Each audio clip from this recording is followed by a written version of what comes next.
FTSP. Terima kasih atas kehadirannya. Saya buka dulu. Bismillahirrahmanirrahim. Assalamualaikum warahmatullahi wabarakatuh. Selamat pagi semuanya. Waalaikumsalam warahmatullahi wabarakatuh. Selamat pagi, Selamat pagi, Bu. Oke, teman-teman.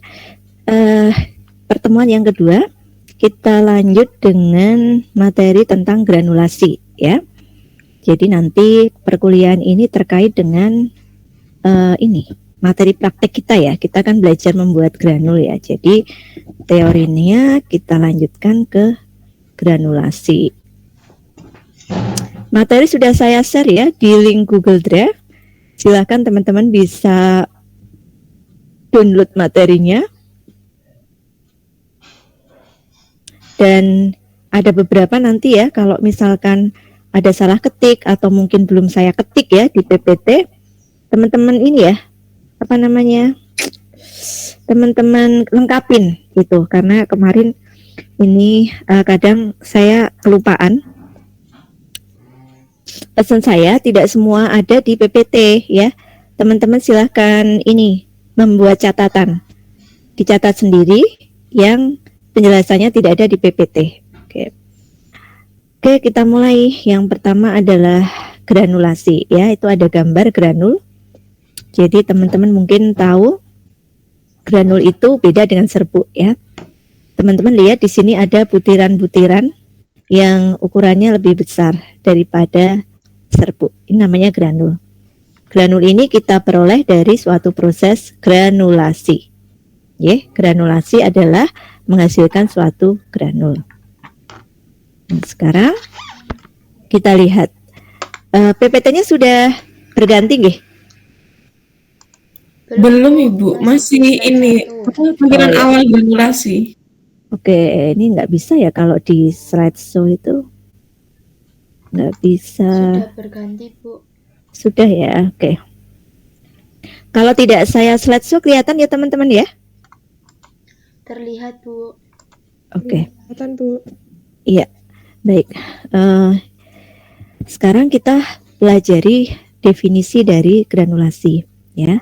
Granulasi itu adalah proses aglomerasi partikel serbuk menjadi partikel dengan ukuran yang lebih besar. Nah, kita punya serbuk seperti kemarin kita punya serbuk paracetamol, laktosa, explotab, PVP ya. Ada beberapa serbuk. Kemudian kita lakukan proses granulasi menghasilkan suatu granul. Perbedaan antara serbuk dan granul di sini adalah yang pertama, ukuran partikelnya lebih besar. Yang kedua, dia punya berat jenis yang lebih berat karena bobotnya lebih besar, ya. Kemudian punya kesamaan dalam densitasnya, ya, kesamaan. Jadi karena ini nanti dilakukan proses ayaan kering ya, diayak lagi untuk menseragamkan ukuran sehingga densitas dari setiap granul ini adalah sama. Ya, ini perbedaannya antara serbuk dengan granul. Oke. Nah, kenapa kok serbuk itu harus kita ubah dulu menjadi granul pada saat proses pencetakan tablet? Nah, apakah serbuk ini tidak bisa langsung kita cetak menjadi tablet? Nah, nanti ada proses pembuatan tablet dengan metode granulasi atau kempal langsung. Ya, untuk serbuk-serbuk yang dia memang sudah bisa dicetak langsung, teman-teman langsung lakukan pembuatan dengan metode cetak langsung atau kempal langsung. Tetapi ada beberapa serbuk yang memang harus kita lakukan granulasi. Pasti ada alasannya, ya. Kenapa repot-repot di granul? Prosesnya lama, ya. Tahapannya juga banyak, gitu. Pasti ada alasan penting di sini kenapa kita ubah menjadi granul. Apa itu? Ya. Yang pertama adalah nih. Nah, ini yang harus kita pegang teman-teman. Ya, ada dua tujuan utama kita mengubah serbuk itu menjadi granul. Jadi teman-teman pegang ini, karena ini basic kita dalam belajar sediaan tablet dengan metode granulasi ya. Nanti kita dengan melakukan proses granulasi ini. Oke. Kemudian yang lain adalah keuntungan tambahan. Ternyata selain kita bisa mendapatkan tujuan dasar yang utama, kita juga memperoleh keuntungan ya yang lain. Sekarang kita lihat ya. Jadi kenapa serbuk itu kita harus ubah menjadi granul? Dua alasannya.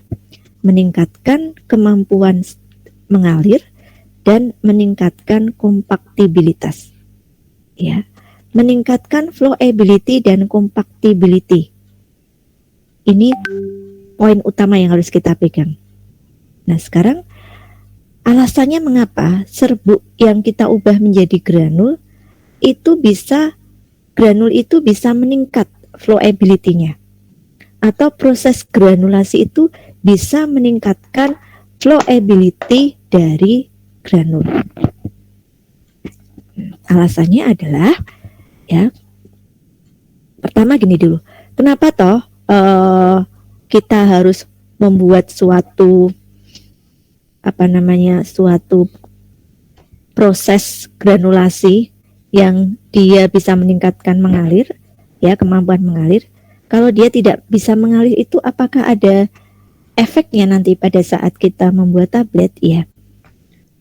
Jadi pada saat kita mencetak tablet, kemampuan granul untuk mengalir itu sangat penting sekali untuk memperoleh tablet dengan kandungan zat aktif yang seragam dengan keseragaman bobot yang baik. Ya, karena pada saat proses pencetakan granul itu akan dialirkan. Jadi nanti ada mesin pencetak tablet, di situ ada kayak hopper ya untuk menampung granul. Granul itu kita masukkan, kemudian pada saat kita nyalakan mesinnya, granul itu akan mengalir menuju ke dies atau ruang cetakan. Nah, mengapa di sini kemampuan mengalir itu kita tingkatkan ya, supaya granulnya bisa mengalir dengan konstan masuk ke ruang die, kemudian ada tekanan dari atas, nah kemudian jadi tablet. Begitu seterusnya. Prosesnya akan terus ya, berlangsung. Kan nggak manual kita cetak satu-satu ya. Kalau manual kita cetak satu-satu ya nggak mengalir pun ya bisa, wong kita masukkan ke ruang cetakannya kemudian kita tekan. Tapi kan mesin pencetak tablet kita nggak seperti itu. Jadi granul kita masukkan semuanya, kemudian kita nyalakan alatnya, maka dia akan berjalan sendiri. Granul akan mengalir masuk ke ruang cetakan, ada tekanan dari atas ya, kemudian dia akan menjadi tablet, begitu seterusnya. Nah, apabila si granul ini mengalirnya tidak konstan, tidak stabil, maka mungkin tersendat-sendat gitu ya. Sampai di ruang die-nya belum penuh, tekanan sudah turun. Nah, nanti tablet yang dihasilkan ada yang besar, ada yang kecil. Nanti kaitannya apa? Ya pada efek yang dihasilkan, karena kandungan zat aktifnya akan tidak seragam. Maka dari itu, yang pertama kita lakukan adalah buat serbuk itu menjadi granul supaya flowability-nya meningkat. Sekarang kenapa granul itu bisa lebih baik flowability-nya daripada serbuk? Tadi di awal sudah saya jelaskan, ukurannya lebih besar, ya. Kemudian lebih seragam. Kemudian dia lebih berat, ya. Density dia atau berat jenis dia lebih tinggi. Nah, dengan karakter yang seperti ini, maka akan berpengaruh pada gaya gravitasi atau gaya tarik bumi yang semakin tinggi pula. Ya, sehingga kalau kita punya granul ya, atau kita punya barang saja yang berat, maka pada saat kita jatuhkan ya, dia akan cepat mengalir.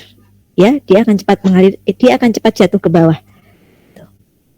Ya, tapi kalau dia ringan, pasti gaya tariknya juga lemah di situ, pelan-pelan.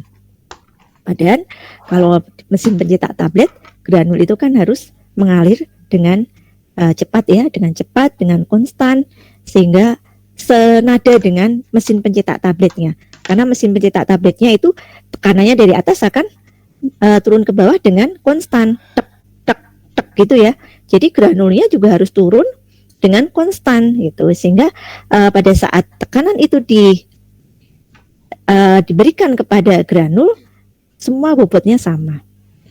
Nah, jadi granul itu akan meningkatkan gaya gravitasi dibanding dengan serbuk. Nah, itu sangat penting sekali dalam proses pencetakan tablet, ya. Oke. Kemudian yang kedua, mengapa granul itu bisa meningkatkan compactibility-nya? Kompak itu apa toh? Kompak itu adalah padatan. Jadi granul itu kalau dicetak bisa membentuk padatan. Ya, padatan yang kompak. Kompak itu keras dan tidak rapuh. Teman-teman lihat ya, kalau beli tablet paracetamol atau tablet yang lain, tabletnya keras. Tidak ada bagian tepi yang rapuh di situ. Nah, ini namanya compactibility-nya bagus. Kenapa granul itu lebih kompak jika dicetak menjadi tablet daripada yang tadi kita punya banyak serbuk?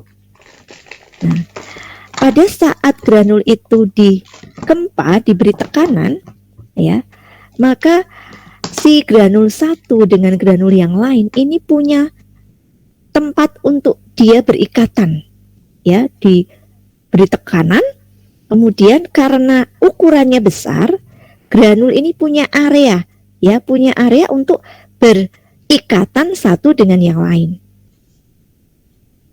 Semakin keras dia dikempa, ya semakin dia ikatannya semakin keras juga. Tabletnya nanti jadi keras. Kenapa serbuk tidak bisa seperti ini? Karena serbuk itu kecil, ya kan? Serbuk itu lembut. Pada saat diberi tekanan, serbuk ini nggak bisa. Dia nggak punya tempat untuk berikatan, ya, karena saking kecilnya dia nggak punya tempat untuk berikatan.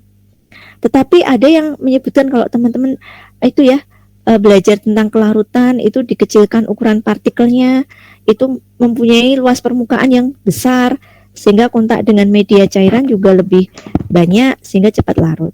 Nah, itu kalau kaitannya dengan kelarutan. Tetapi kalau kaitannya dengan pada saat proses pencetakan nanti, ya, serbuk ini tidak akan menghasilkan tablet yang kompak karena dia tidak punya area atau tempat untuk saling berikatan karena terlalu kecil. Makanya ukurannya diperbesar, ya, menjadi granul sehingga ada tempat dia untuk saling berikatan, membentuk suatu padatan yang kompak. Nah, teman-teman, ini dasar kita mengapa kita melakukan proses granulasi. Ya, nah ternyata tidak hanya itu loh keuntungannya pada saat kita melakukan granulasi, apalagi mencegah fenomena segregasi.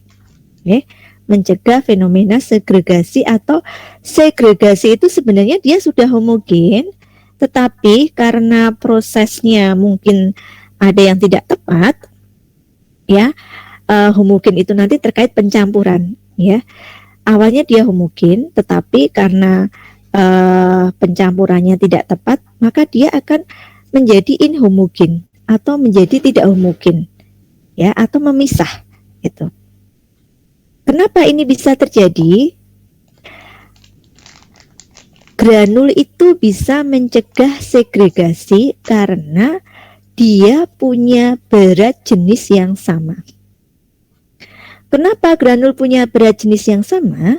Nanti teman-teman pada saat kita belajar tentang bagaimana cara membuat granul, itu ada nama proses diayak kering, ya, atau namanya sperinisasi, ya, proses pengayaan kering. Nanti granul itu akan diayak dengan suatu mesh, ya, ayaan, kemudian dia akan mempunyai ukuran yang seragam. Nah, karena ukurannya seragam, maka dia punya densitas yang sama. Jadi granul itu densitasnya sama. Pada saat dilakukan proses pencampuran, maka fenomena segregasi ini dapat kita cegah. Bagaimana Bu kalau serbu itu kita lakukan proses penyampuran, apakah bisa terjadi segregasi? Bisa, kalau serbu teman-teman itu punya densitas atau berat jenis yang berbeda-beda. Ya, pada saat proses pencampuran, maka pada satu titik sebenarnya serbu itu sudah homogen. Tetapi karena kita prosesnya tidak tahu titik akhirnya itu di mana, akhirnya ditambah aja lama pencampurannya. Kan semakin lama dicampur akan semakin homogen. Nah, jika serbu itu mempunyai berat jenis densitas yang berbeda, justru menjadi inhomogen. Ya, karena apa? BJ-nya berbeda-beda, maka dia akan memisah. Yang BJ-nya besar dia akan di bawah, yang ringan dia akan di atas, yang sedang dia akan di tengah. Nah, ya, jadi lebih menguntungkan jika dibuat dalam bentuk granul. Yang ketiga, dengan granulasi itu mengurangi debu. Kenapa? Serbunya kita ikat tadi, ya, kan aglomerasi, proses aglomerasi dari partikel serbu. Aglomerasi itu penggumpalan, aglomerat ya, penggumpalan. Jadi serbuk yang kecil-kecil itu dilakukan proses penggumpalan menjadi aglomerat. Pada saat teman-teman mencampur serbuk kemudian dicetak jadi tablet ya, itu kalau di laboratorium mungkin nggak kerasa, tapi kalau di industri yang dia produksinya sangat banyak, maka serbu itu akan berterbangan kemana-mana. Bagaimana nanti kalau dia mengkontaminasi bahan yang lain, gitu ya. Jadi ini lebih menguntungkan karena bisa mengurangi debu. Kenapa bisa mengurangi debu? Karena serbuk yang satu dengan yang lain itu sudah diikat menjadi suatu aglomerat. Gitu. Ya, oke, kita lanjutkan.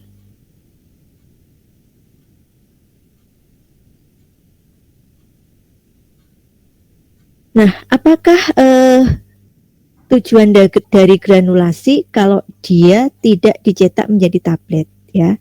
Karena granul itu tidak selalu nanti produk akhirnya atau produk jadinya itu menjadi suatu tablet. Oke.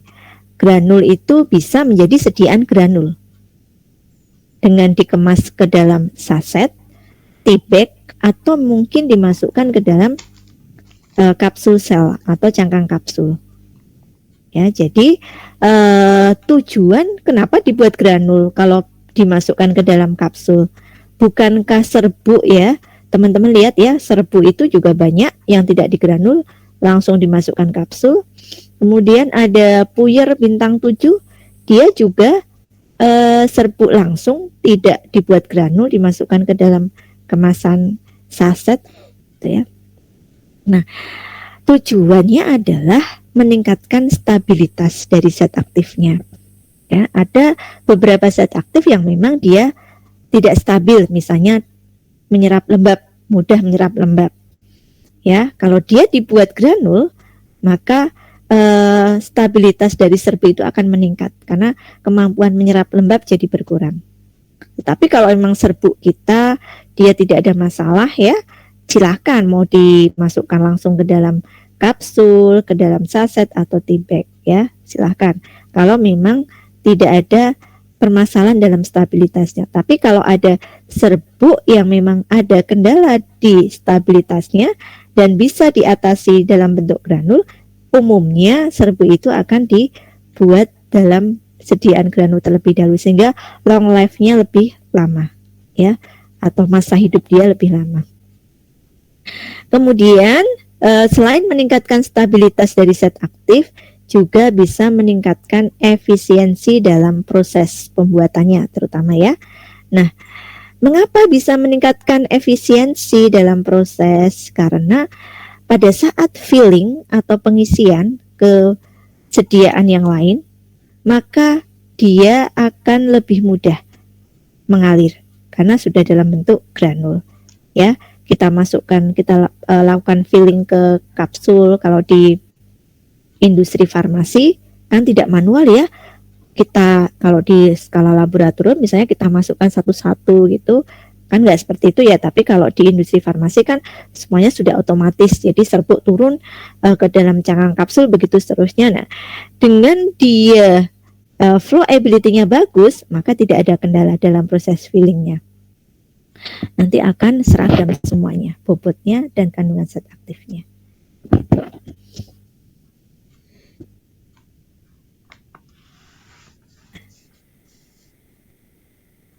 Untuk membuat granul itu ada beberapa metode, teman-teman.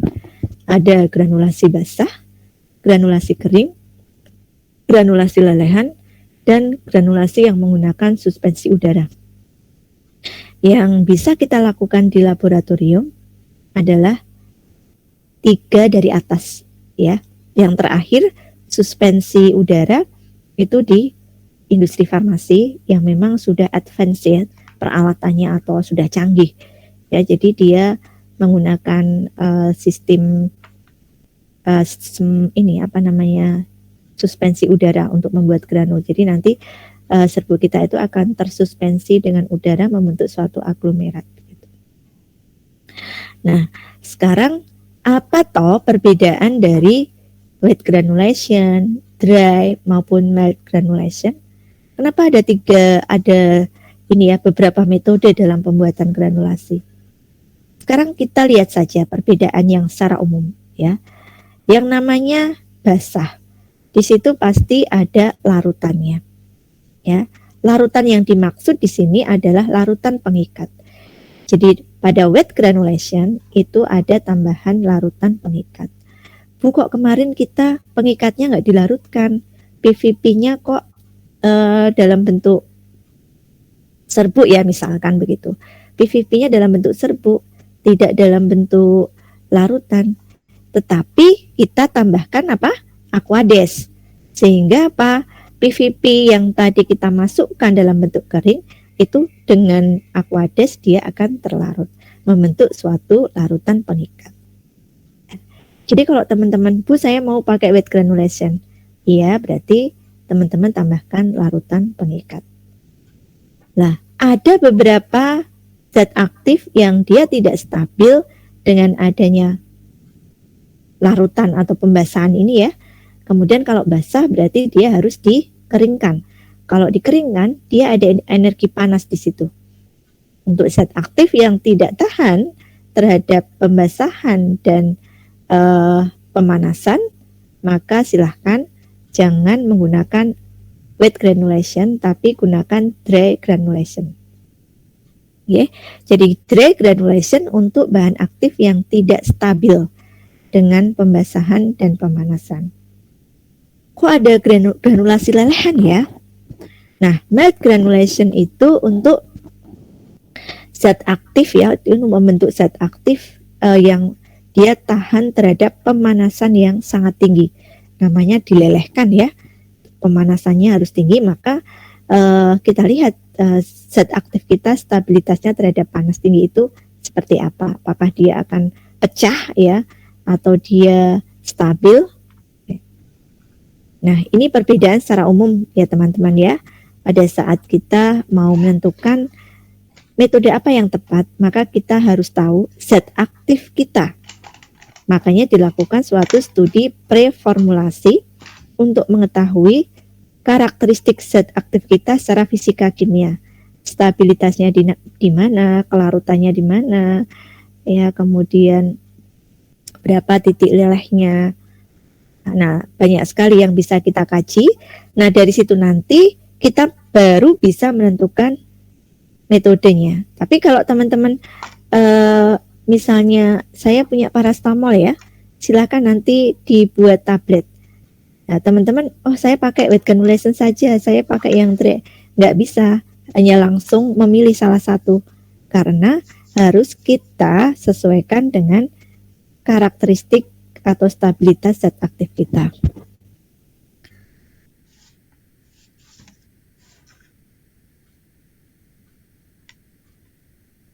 Nih, ada beberapa pertanyaan yang menjebak terkait dengan pengertian granulasi. Ya, ini kadang saya temukan di soal-soal, tuh soal-soal ujian. Ya, jadi misalkan ada soal seperti ini. Saya punya bahan eksipien atau tambahan berupa tadi ya, ada eksplotab, ada PVP, ada laktosa. Saya lakukan proses granulasi. Ya, kemudian saya tambahkan paracetamol, kemudian dicetak jadi tablet. Apakah teknik pembuatan seperti itu masuk dalam metode granulasi? Mungkin ada yang bisa menjawab?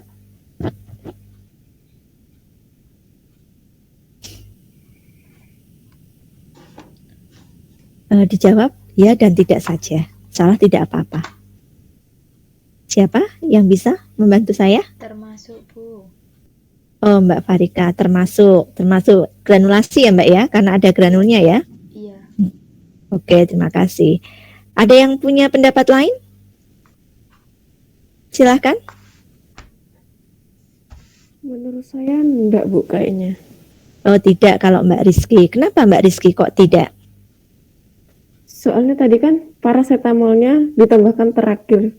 Hmm. Belum pas awal gitu nah, Bu. Jadi terus yang digranulasinya itu kan kayak salah-salah kalau penangkapan saya, Bu. Kayak granulasinya dibuat dulu baru ditambahkan paracetamol. Yang mana seharusnya kan paracetamol dulu baru dia digranulasi gitu, Bu. Oke. Kalau menurut saya gitu. Iya, terima kasih Mbak Rizky. Terima kasih Mbak Rizky dan Mbak Farika ya. Oke. Kalau kita lihat di sini ya, ini pengertian ini yang kita harus pegang. Ini maksudnya apa toh? API itu adalah active pharmaceutical ingredient ya, atau zat aktif. Active pharmaceutical ingredient. Zat aktif kita itu harus masuk dalam fase granulasi atau fase internal. Ya. Jadi zat aktif disebut metode granulasi kalau zat aktif kita itu masuk dalam fase granulasi atau fase internal. Artinya zat aktif kita itu ikut di granul. Jadi kalau kita punya eksipien, laktosa, eksplotab, PVP, kalau mau pakai metode granulasi, ya paracetamolnya harus masukkan situ. Sehingga zat aktifnya ikut di granul, ikut proses granulasi. Tetapi yang pertanyaan di awal tadi, yang di granul hanya eksipiennya saja, bahan aktifnya tidak. Ya, baru kemudian dilakukan proses pencetakan atau pencampuran terus pencetakan. Nah, teman-teman harus bisa membedakan ya, mana sistem granulasi dan mana yang bukan. Itu kadang pertanyaannya menjebak ya, tapi kita ada granulnya berarti mungkin dia masuk granulasi, bukan. Jadi zat aktifnya harus ikut di granul. Oke, kita lanjut sekarang. Nah, ini adalah wet granulation. Mungkin tulisannya terlalu kecil ya, saya besarkan saja. Oke. Nah, wet granulation itu adalah metode yang paling banyak dan menjadi pilihan utama dalam industri farmasi. Kenapa industri farmasi itu lebih memilih metode ini daripada metode yang lain? Ya, banyak keuntungannya teman-teman. Ya, wet granulation itu dipilih karena memiliki banyak keuntungan. Seperti yang sudah saya jelaskan di awal tadi. Flowability-nya bagus, compactability-nya bagus, mencegah segregasi, mencegah atau mengurangi volume debu yang dihasilkan, gitu ya. Meskipun sebenarnya di dalam wet granulation ini tahapannya adalah panjang, ya, atau kompleks dibanding dengan metode yang lain, ya. Panjang nggak apa-apa prosesnya, tapi dia lebih menguntungkan. Itu. Nah, kalau kita menggunakan wet granulation, berarti ada bahan pengikat dalam bentuk larutan, atau bahan pengikat itu nanti ada proses pembasahannya kalau dia memang diberikan dalam bentuk kering. Oke. Jadi bahan pengikat itu bisa dibuat dalam bentuk larutan terlebih dahulu atau bisa ditambahkan dalam bentuk kering. Artinya tidak dilarutkan dulu. Apakah semua bahan pengikat punya sifat seperti itu? Tentu tidak. Ya. Kalau kita punya PVP, berarti PVP bisa kita masukkan ke dalam serbuk dulu dicampur, baru kita tambahkan Aquades. Nah, tetapi kalau teman-teman punya gelatin ya, dia memang harus dilarutkan dulu ya dengan Aquades, baru bisa kita buat sebagai pengikat. Mucilago amili, jadi teman-teman punya amilum ya, itu nggak bisa amilum langsung ditambahkan kering ditambah Aquades, karena kan teman-teman kalau bikin lem itu kan ini ya, kita panaskan amilumnya dulu ya sampai membentuk kental gitu. Nah, namanya mucilago amili. Itu baru bisa sebagai pengikat. Jadi tergantung ya bahan pengikat yang kita gunakan apa, nanti prosesnya bagaimana untuk membuat larutan pengikat. Sebaiknya teman-teman ya kalau membuat granul dengan metode granulasi basah, tipe larutan pengikat itu harus sama dari awal sampai akhir proses pembuatan. Ya, maksudnya seperti apa? Kalau misalkan kita mau menggunakan larutan gelatin sebagai pengikat, maka proses pembuatan granul itu dari awal sampai akhir harus menggunakan larutan gelatin. Jangan di awal kita buat larutan gelatin terlebih dahulu, kemudian kita tuang, kita lakukan proses pencampuran, tetapi beberapa serbuk belum terikat di situ. Ya, artinya kan anunya kurang ya, pelarutnya kurang. Teman-teman tambahi Aquades. Ya. Jadi di awal teman-teman pakai larutan gelatin yang memang ada ikatan di situ. Kemudian yang terakhir ya, untuk mengikat serbuk ini teman-teman berikan Aquades. Karena dia lembab, pasti dia bisa menggumpal. Kemudian teman-teman lakukan proses penggilasan lagi sampai membentuk massa yang elastis. Nah, kalau seperti ini nanti apa yang terjadi? Ikatan antara serbuk satu dengan serbuk yang lain itu berbeda. Atau ikatan antara serbuk yang pertama kita tambah larutan gelatin itu ikatannya akan kuat. Nah, yang terakhir yang ada beberapa serbuk yang belum terikat, kita tambahkan Aquades, itu dia hanya Aquades saja, maka ikatannya tidak kuat. Nanti kalau kita buat menjadi tablet kita minum, tablet hancur menjadi granul menjadi partikel yang lebih kecil lagi untuk melepaskan zat aktif. Lah, granul yang tadi dengan pembasah Aquades dia akan cepat ya, cepat pecah gitu. Tapi granul yang tadi ada larutan pengikatnya di situ, dia berbeda. Ya, dia karena ikatannya terlalu kuat ya dia tidak akan cepat hancurnya. Gitu. Nah, pesan saya kalau membuat granul, tipe larutannya harus sama dari awal sampai proses pembuatan. Artinya kalau pakai larutan gelatin ya udah larutan gelatin terus yang ditambahkan. Jangan larutan gelatin kemudian Aquades. Ya. Tapi teman-teman kalau punya PVP itu bisa dalam bentuk kering. Jadi kita punya PVP, masukkan kering, dilakukan proses homogenitas dulu ya. Jadi PVP itu sudah homogen. Baru kita tambahkan Aquades sampai terbentuk massa yang elastis. Bu, tapi kan kita tadi waktu yang pakai larutan gelatin kan kita aduknya homogen juga, ya. Apakah gelatinnya juga ada di bagian tadi serbuk yang kita kasih Aquades? Kita tidak tahu. Ya, apakah gelatinnya itu dia sudah terikat kuat di serbuk yang pertama. Gitu. Jadi itu yang harus teman-teman perhatikan dalam proses pembuatan granul. Kemudian lanjut. Nah, Tadi saya bilang ya bahwa untuk membentuk granul itu tahapannya sangat panjang dan kompleks gitu. Kalau ditanya bagaimana mekanisme terbentuknya ikatan antara partikel satu dan partikel lain dalam wet granulation, nah ini ceritanya panjang. Ceritanya panjang. Ya. Tapi kan itu mudah Bu. Serbuk satu dengan yang lain itu bisa membentuk granul karena adanya bahan pengikat. Nah, bagaimana ceritanya bahan pengikat itu bisa membentuk suatu aglomerat ya berupa granul? Harus dua yang harus kita pegang. Ya. Mekanisme terbentuknya ikatan pada wet granulation adalah terbentuknya ini jembatan cair. Nih ya, teman-teman. Terbentuknya jembatan cair atau kita sebut dengan liquid bridge. Namanya jembatan itu pasti menjembatani, ya kan? Jembatan berarti menjembatani antara satu tempat dengan tempat yang lain. Nah, di sini maksudnya juga sama, ada serbuk dengan serbuk, maka dia akan dijembatani oleh jembatan cair. Dan terbentuknya jembatan padat atau solid bridge. Ceritanya bagaimana? Nah, kita punya serbuk, ditambah larutan pengikat. Apa yang terjadi?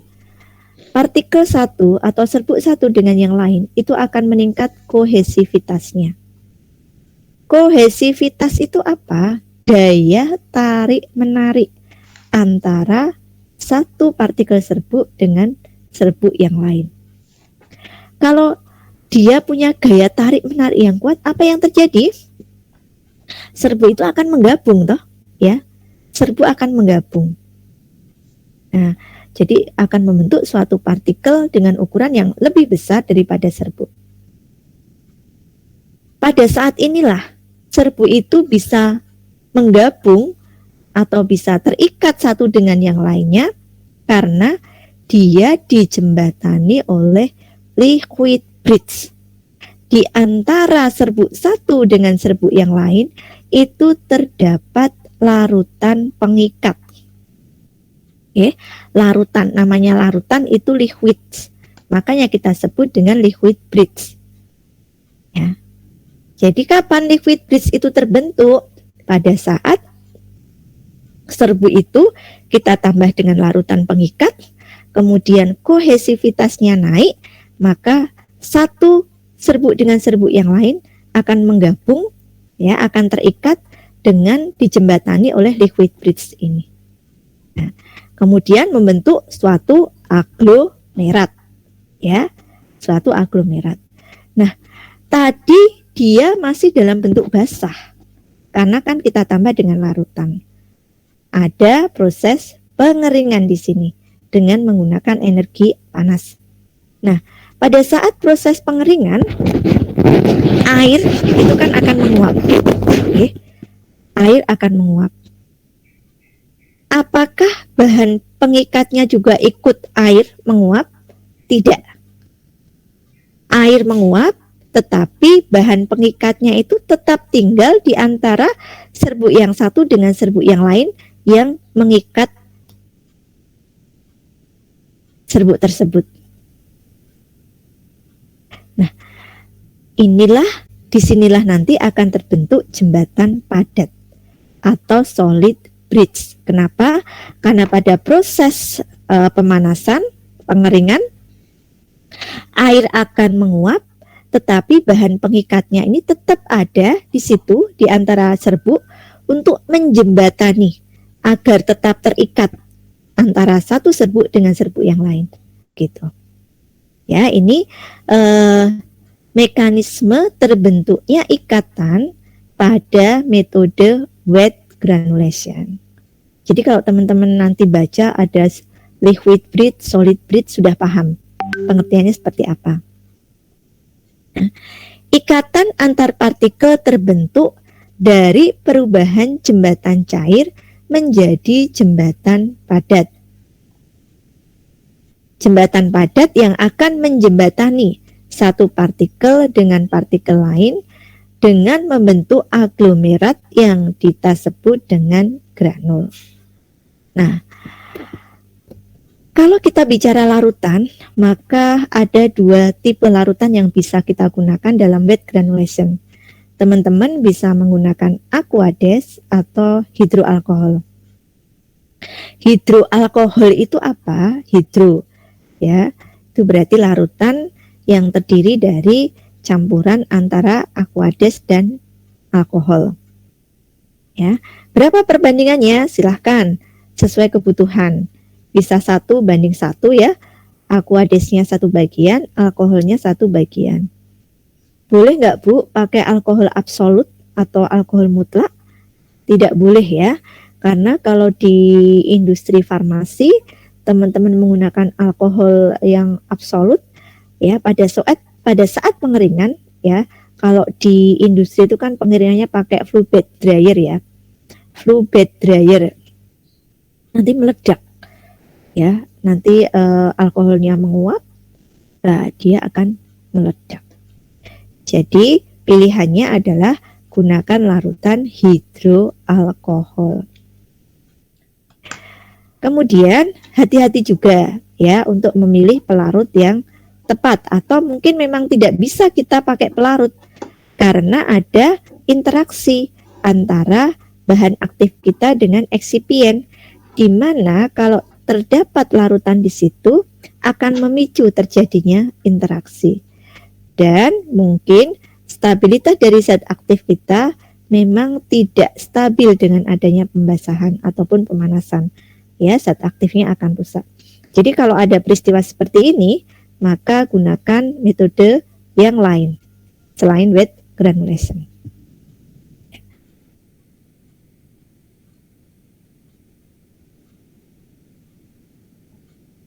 Nah, ini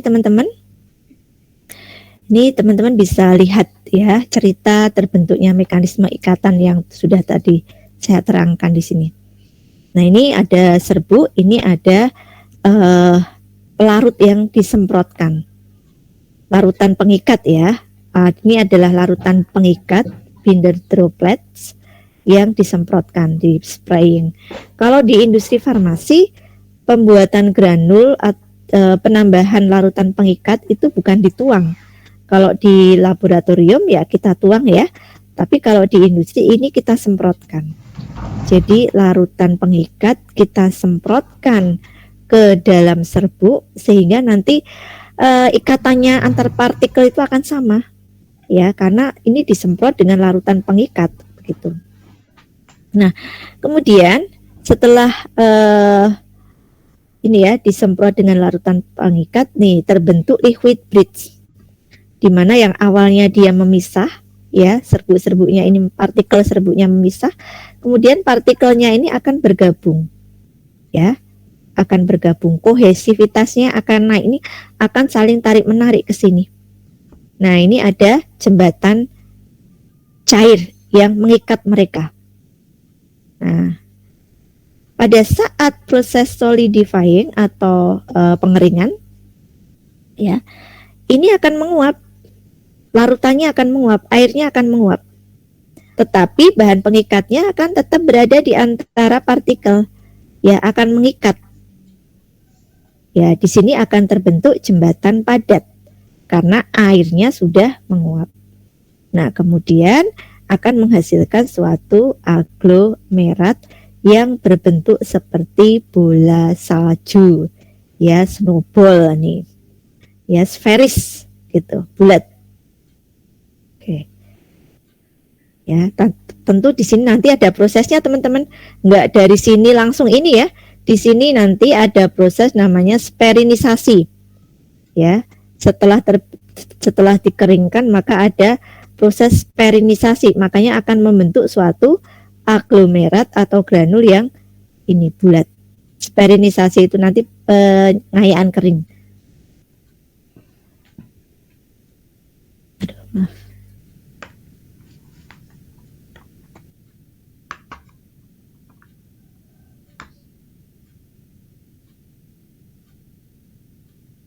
Oke, lanjut.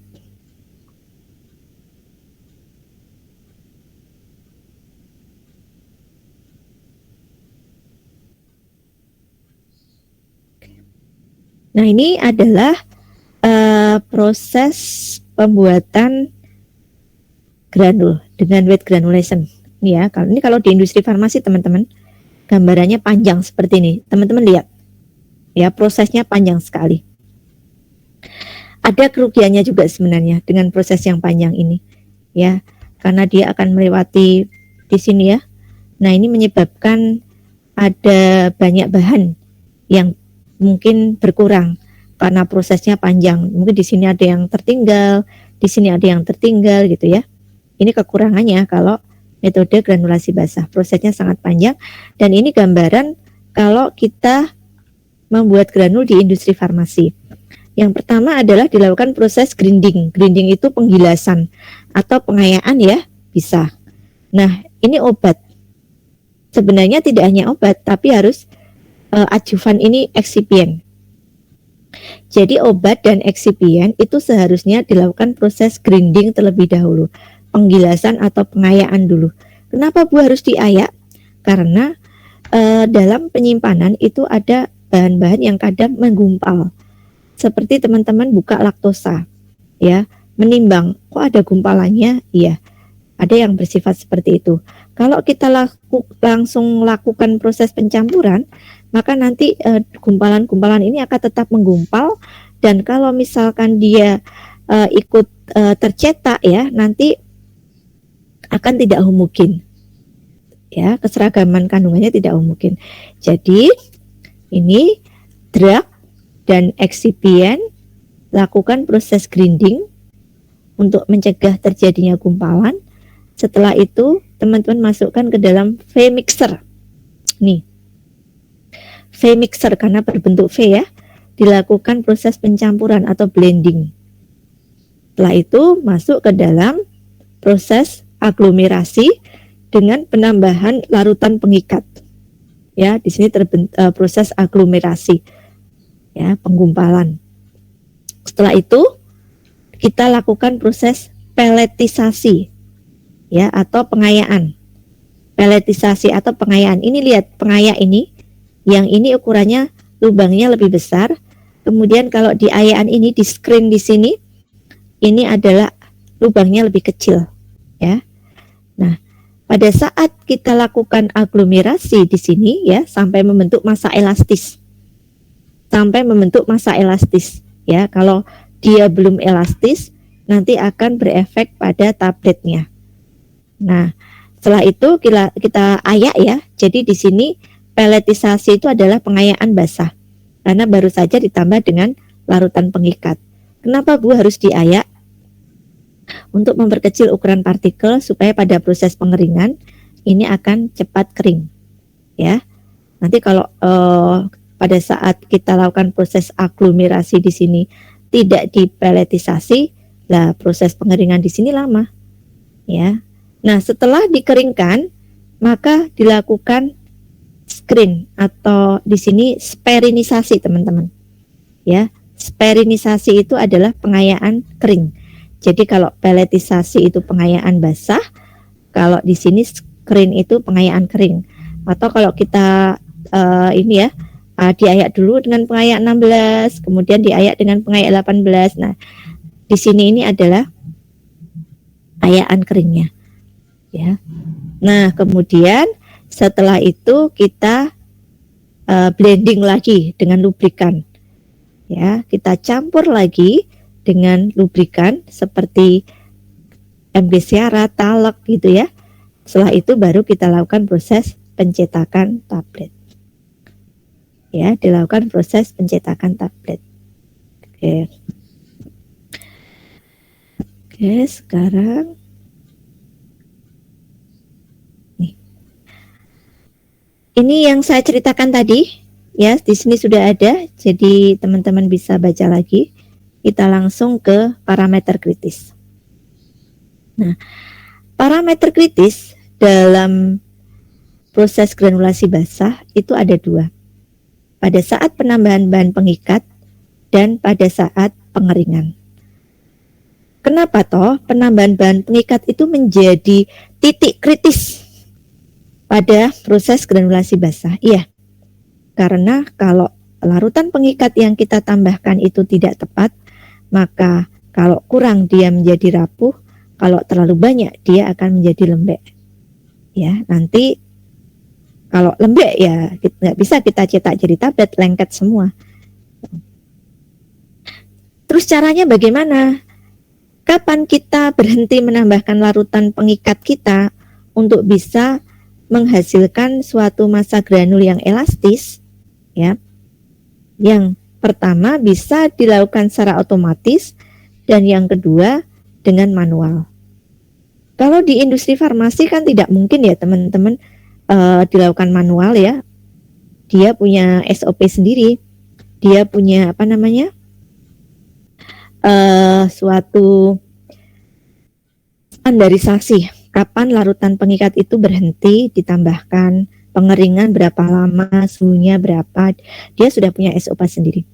Tapi kalau kita di skala laboratorium baru belajar, kan kita nggak bisa ya, kita belum tahu, oh sekian sudah, oh sekian belum. Apalagi kalau baru pertama kali buat, pasti belum bisa membayangkan massa granul yang elastis itu seperti apa.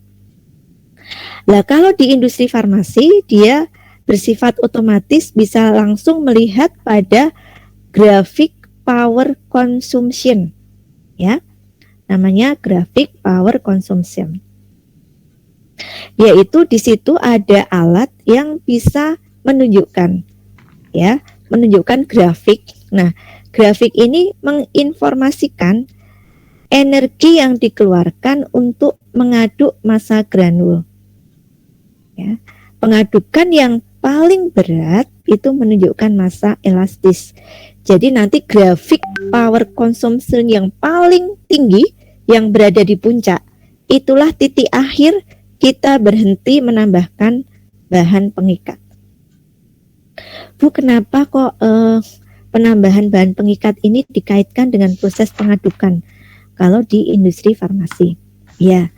Ya, karena tadi bahwa pengadukan dengan energi yang paling tinggi itulah yang membentuk massa elastis.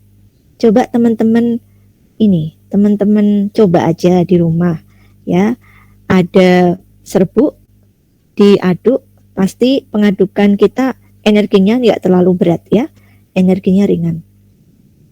Pada saat ditambah dengan larutan pengikat yang ada pengikatnya di situ, maka diaduk semakin energinya kok yang dikeluarkan semakin abot ya, tambah lagi kok semakin berat, tambah lagi semakin berat. Nah, pada saat nanti pengadukan dengan energi yang terbesar, ya, itulah kita hentikan. Ya, kemudian kalian kan nggak tahu nih ya, kok berat sekali, tambah lagi, loh, makin lama kok makin encer, tambah lagi, loh, kok encer, iya, mau jadi bubur, ya, massa granul kita menjadi bubur. Jadi pada saat kita kelebihan bahan pengikat, maka tenaga yang kita butuhkan untuk mengaduk itu sudah turun. Makanya kan kalau grafik power consumption itu naik, kemudian kalau dipaksa ditambahkan dia akan turun. Serbuk kita jadi bubur, jadi ngaduknya lebih ringan. Ini kalau di industri farmasi. Bagaimana kalau di laboratorium? Kita kan nggak tahu, Bu. Caranya ada metode banana breaking test, ya, tes untuk mematahkan pisang. Teman-teman sudah pernah makan pisang yang sudah matang, kemudian dipatahkan. Nah, massa elastis granul itu ya seperti itu. Caranya bagaimana? Kalau sudah ya kita tambahkan larutan pengikat, kita aduk, sebagian granul, massa granul ya, itu kita tekan-tekan, kita ambil, kita tekan-tekan, kita kepal-kepal ya, membentuk suatu pisang, kemudian kita patahkan.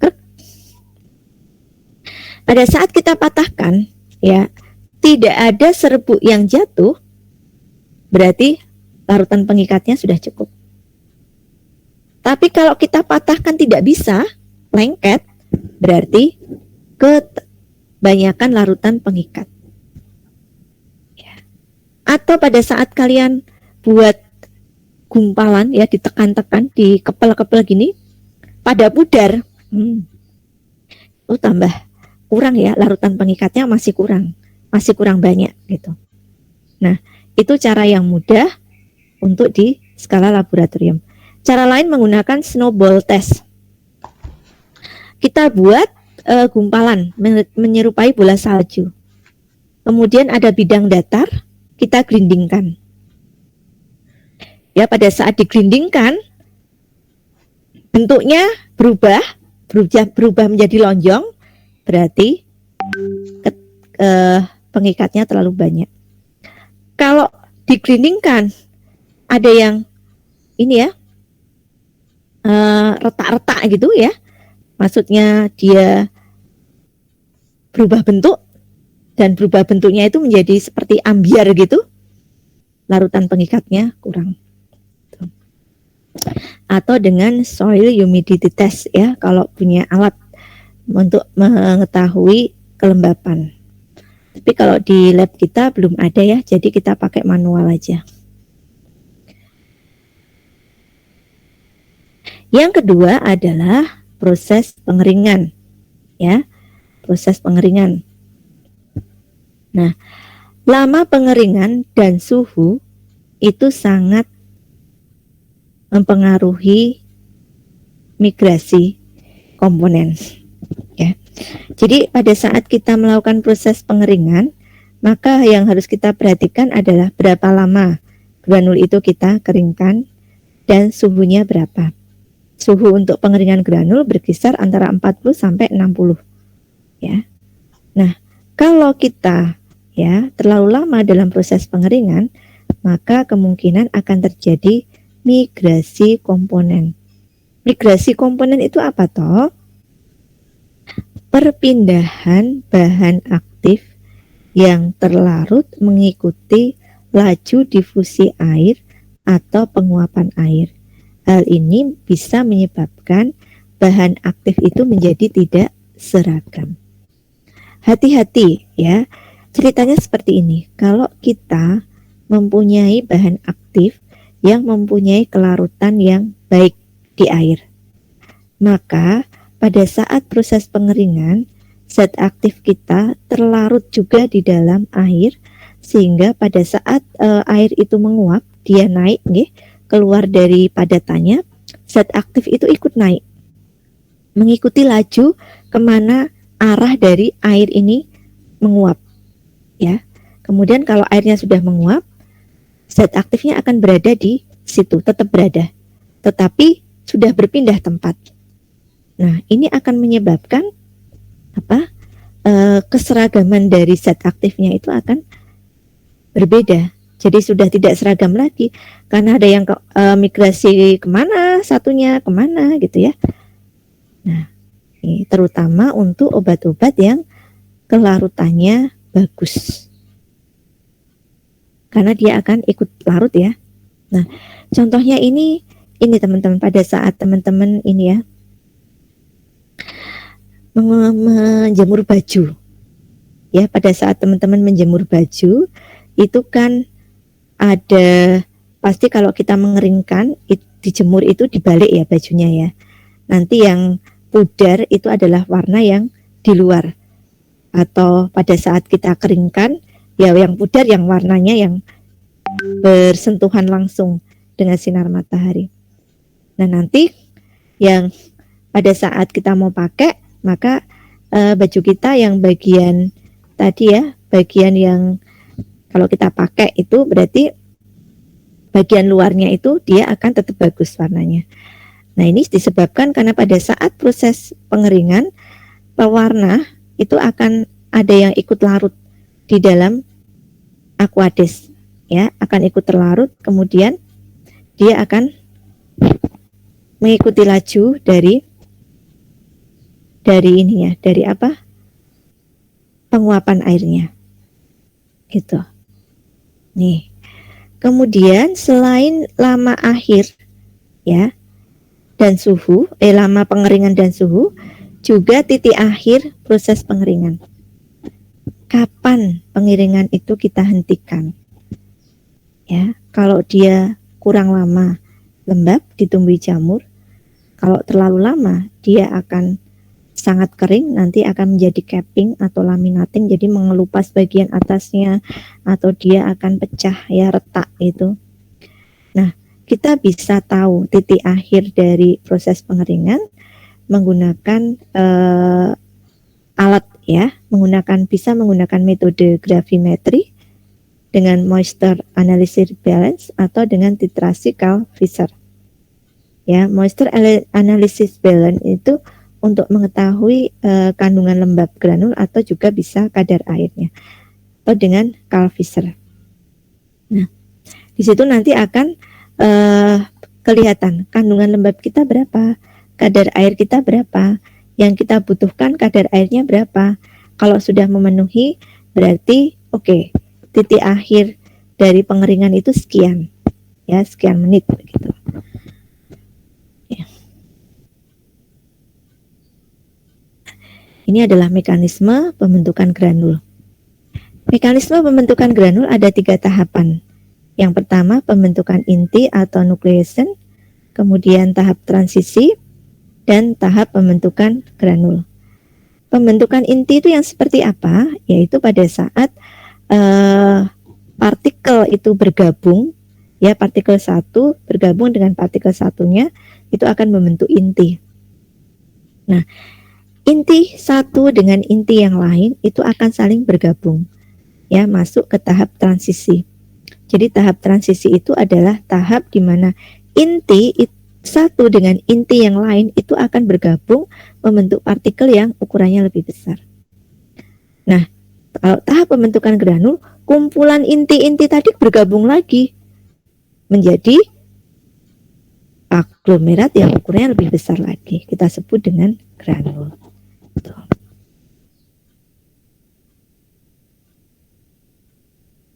Nah, ini adalah machinery, ya. Mesin-mesin yang kita gunakan di industri farmasi. Ada Hexer mixer, ya, ini yang granulasi basah. Kemudian ada extruder atau sperinizer, ya.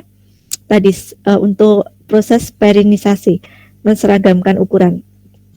Ini ada fluid bed dryer untuk mengeringkan granul, jadi nggak pakai oven ya. Kalau di industri farmasi pakai fluid bed dryer itu hanya sebentar prosesnya itu.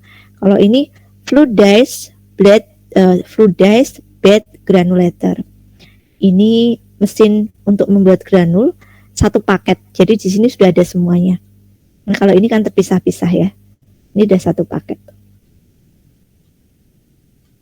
Oke, kita masuk ke granulasi kering.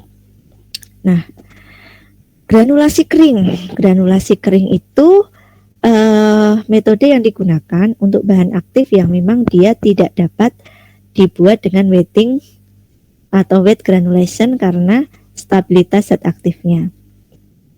Nah, kalau granulasi kering itu membentuk granulnya dengan kita buat slug. Ya, slug itu lembaran.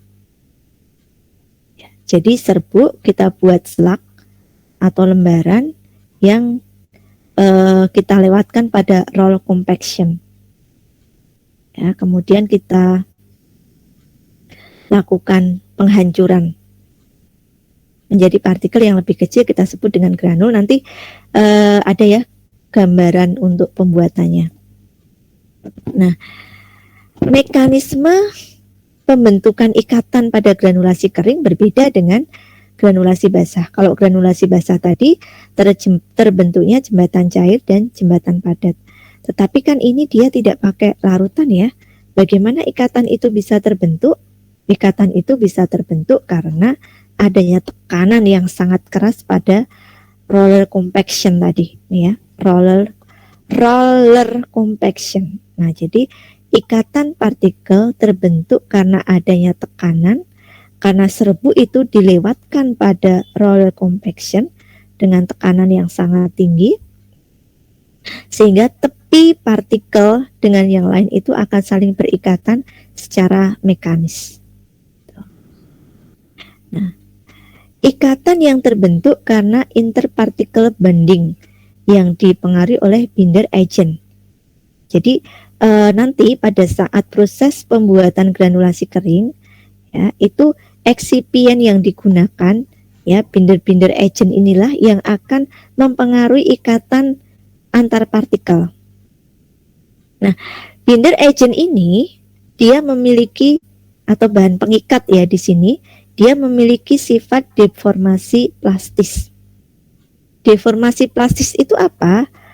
Jadi dia diberi tekanan akan berubah membentuk material yang tetap meskipun beban itu telah dihilangkan.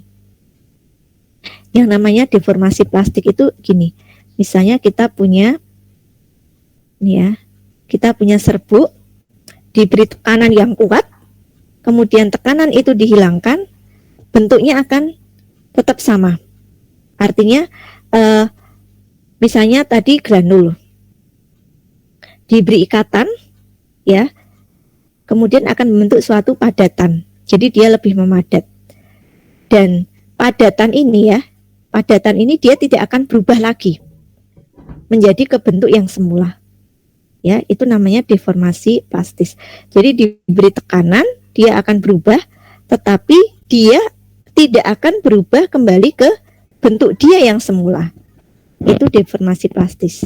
Ya, jadi pada granulasi kering, bahan-bahan yang digunakan itu punya sifat deformasi plastis. Jadi tidak kalau kita misalnya ada bahan ya, kita beri tekanannya kita hilangkan, oh dia naik lagi gitu. Itu elastis ya. Kalau ini plastis. Kemudian contoh bahannya apa yang kita pakai? Ya tentu berbeda ya dengan bahan yang kita pakai pada wet granulation. Contohnya ada Avicel PH101, 102, 103 gitu ya, atau mikrokristalin selulosa. Kemudian ada di kalsium fosfat, ada amilum pregelatin.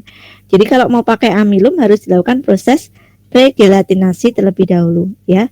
Kita buat pregelatin, amilum pregelatin. Nah, dalam proses granulasi kering yang perlu diperhatikan adalah bahan aktif yang kita gunakan itu harus stabil pada tekanan yang sangat tinggi. Ya. Ada beberapa bahan aktif yang memang tidak bisa kita buat dengan granulasi kering. Ya, contohnya adalah asetosal. Ya, dia akan mengalami transformasi polimorfi. Ya, jika diberi tekanan yang tinggi. Jadi asetosal itu dia akan pecah. Ya, nanti akan baunya seperti cuka. Ya, karena dia akan pecah menjadi asam asetat dan keluar kristal jarum karena akan berubah menjadi asam salisilat ya. Jadi asetosal itu pecah menjadi asam asetat dan asam salisilat, baunya seperti cuka dan keluar kristal jarum. Nanti kalau kita paksakan dicetak jadi tablet, kita minumnya asam salisilat sama asam asetat, bukan asetosal lagi. Padahal asam asetat dan asam salisilat itu untuk eksternal ya, atau untuk obat luar. Tuh.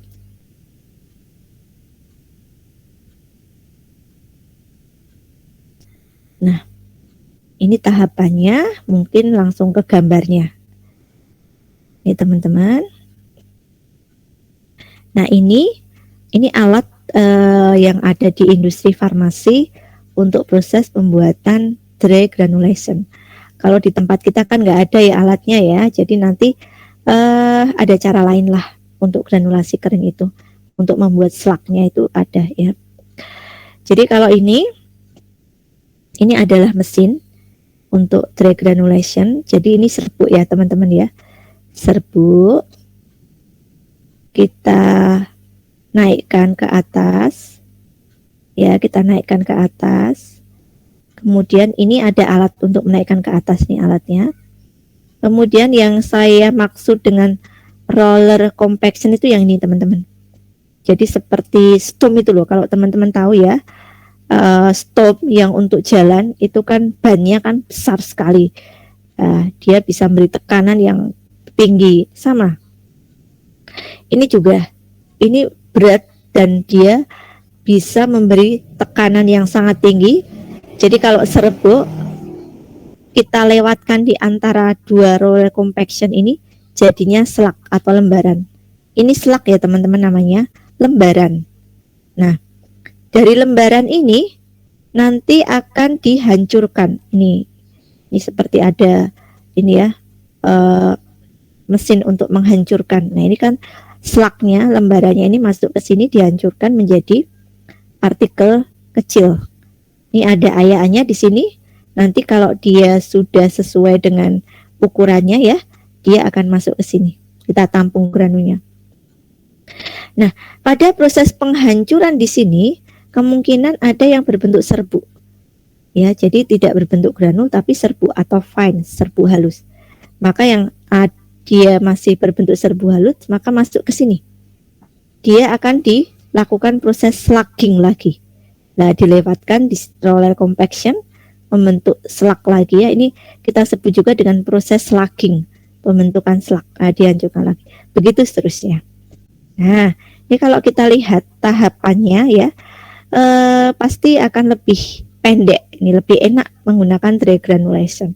Tetapi untuk membuat dry granulation, excipientnya juga berbeda ya, sehingga teman-teman mungkin biaya untuk membeli bahan tambahannya itu lebih besar dengan dry granulation ini, meskipun tahapannya pendek, tapi tetap aja mahal karena excipientnya juga beda gitu.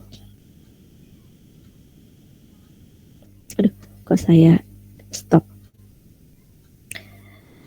Oke.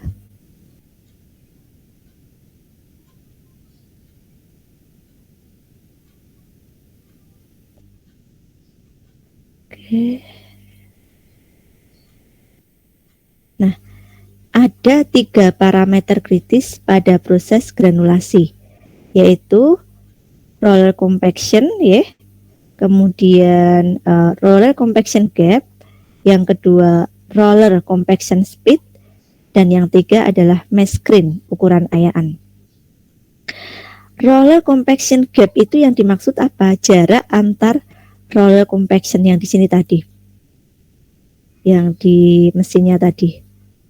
Nah, ini jarak kedua roller compaction ini.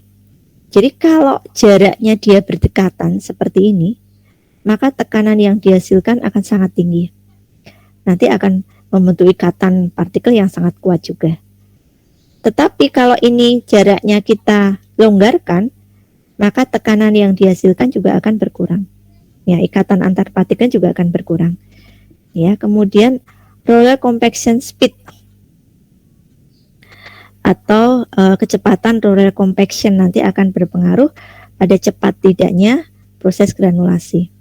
Dan mass screen itu adalah ayaan untuk menentukan ukuran granul yang kita inginkan. Jadi kalau di teori ya, ada yang menyebutkan bahwa disebut granul kalau dia ukurannya 2-4 mm itu ya. Tetapi kalau kita di industri farmasi bukan milimeter ya, 2-4 mm.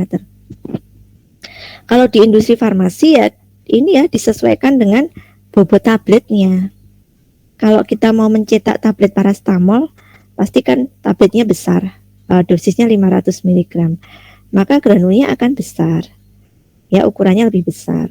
Tapi kalau teman-teman mau mencetak tablet CTM yang dosisnya hanya 4 mg, tabletnya pasti kecil kan, nggak sebesar paracetamol, ya nanti dia granulnya kecil-kecil gitu.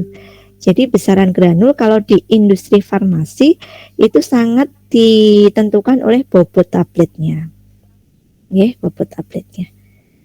Jadi berbeda-beda. Nah, sekarang masuk ke granulasi lelehan yang terakhir. Ya, granulasi lelehan.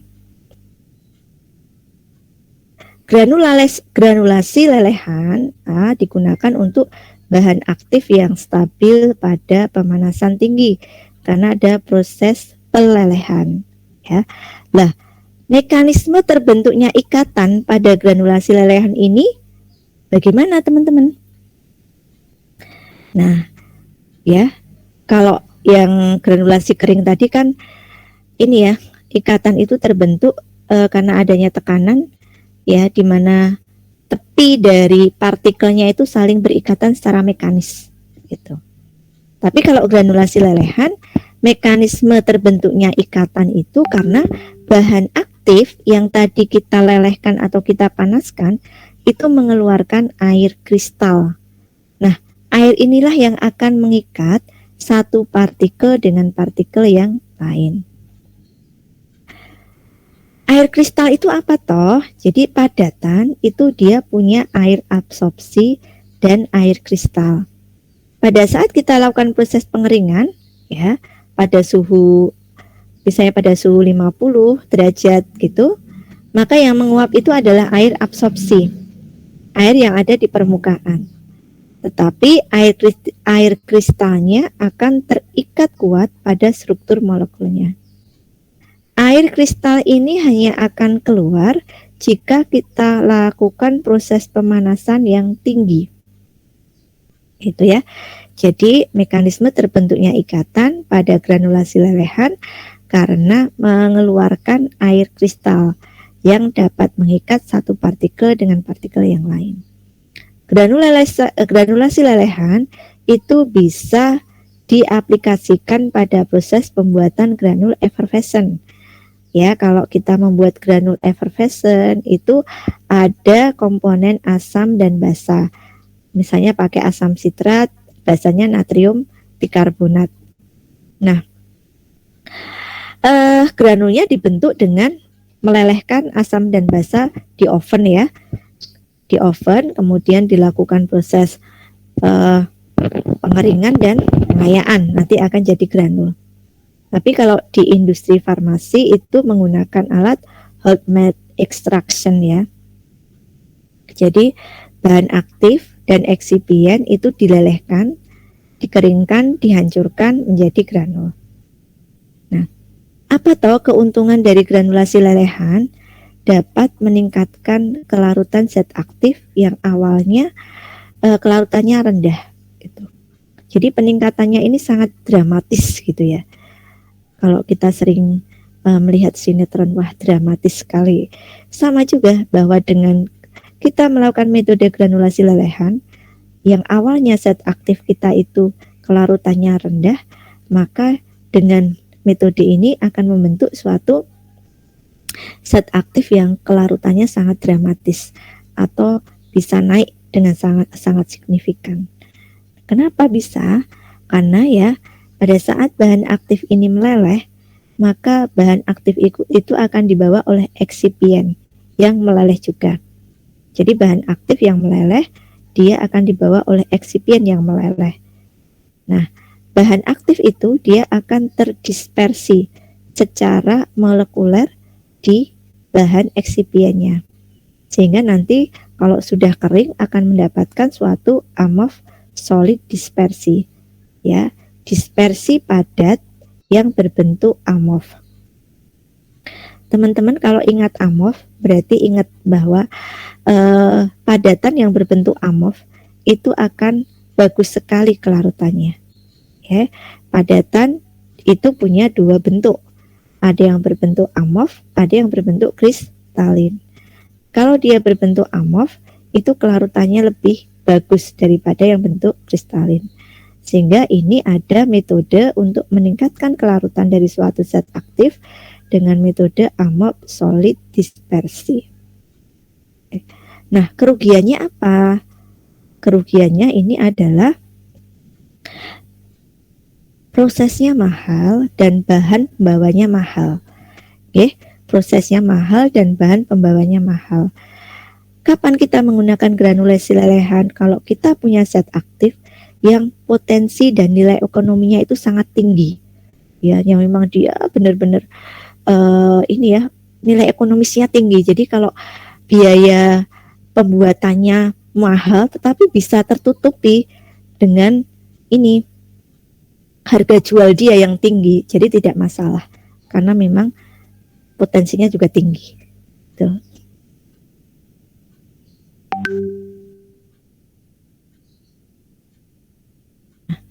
Ini ada tahapan dalam proses granulasi lelehan yang dilakukan di industri farmasi. Kalau di skala laboratorium tuh anak-anak biasanya hanya dilelehkan di dalam oven begitu saja ya. Kemudian dilakukan proses pengeringan dan pembuatan granul atau pengecilan ukuran partikel. Tapi kalau di industri farmasi ini setelah disiapkan bahan aktif dan excipientnya, dilakukan proses pelelehan, kemudian pencampuran sampai homogen, didinginkan dan dilakukan proses pengayaan. Nah, parameter kritis pada granulasi lelehan adalah load material dan stabilitas. Jadi load materialnya itu atau bahan yang bisa diproses itu terbatas. Kecepatannya hanya 1 sampai 3 kg per jam.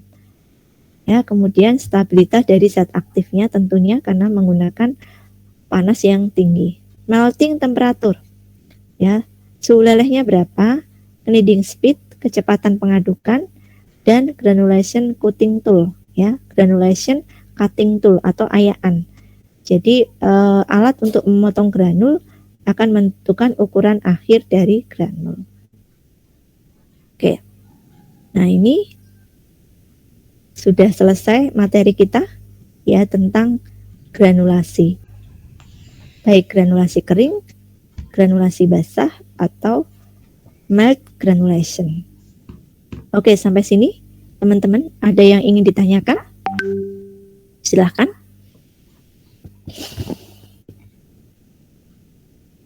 Paham ya yang saya jelaskan? Ceritanya paham ya?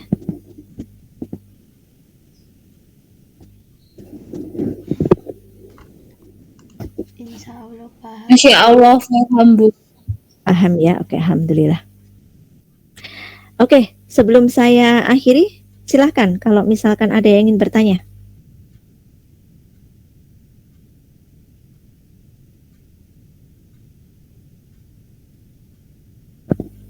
Tidak ada? Ibu, mau izin bertanya, Bu. Oke, Mbak Rizky. Kalau misalkan ada suatu zat ini, Bu, dia kan punya apa? Maksudnya dia tahan di suhu yang tinggi sekali. Berarti kan kayak bisa dimasukkan pakai melt granulation. Nah, tapi kalau misalkan kita memutuskan untuk menggunakan dry granulation itu nanti hasilnya bagaimana, Bu? Apakah akan sama atau akan beda begitu, Bu? Kalau kita mau tentukan melt granulation, Mbak, itu dipastikan dulu ya.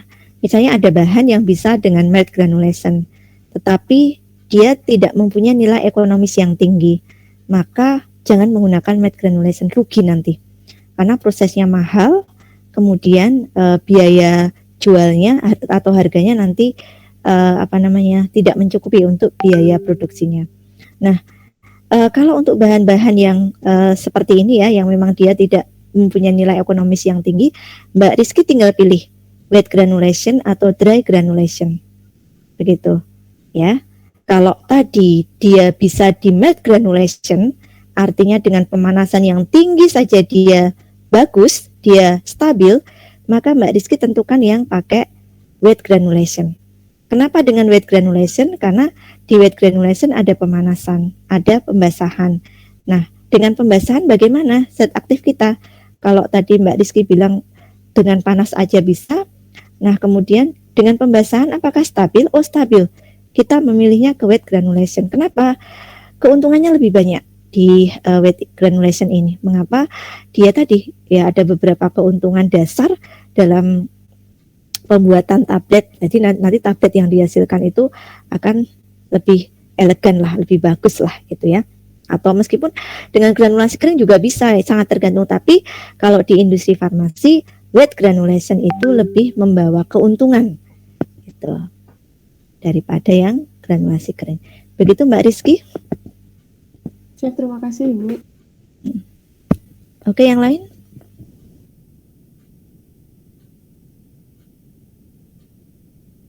Tidak ada? Oke, ya.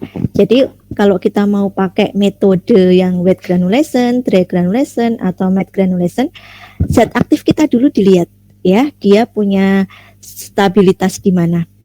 Kalau memang dia stabil terhadap panas dan basah, oke, wet granulation. Kalau dia tahan panas, ya, dia punya nilai ekonomis yang tinggi, silahkan mau matte granulation tinggi ya, stabil pada suhu tinggi. Tapi kalau dia nggak tahan panas, nggak tahan pembasahan, larinya ke dry granulation. Itu intinya. Oke, saya kira sudah cukup ya. Saya tutup aja. Terima kasih sekali untuk kehadirannya teman-teman pada siang hari ini ya. Semoga bermanfaat apa yang sudah saya jelaskan, dan mohon maaf jika ada kesalahan atau kekurangan ya. Bisa dilengkapi PPT-nya, dan insya Allah kita ketemu pada pertemuan berikutnya. Saya tutup. Terima kasih. Wassalamualaikum warahmatullahi wabarakatuh. Waalaikumsalam warahmatullahi wabarakatuh. Terima kasih.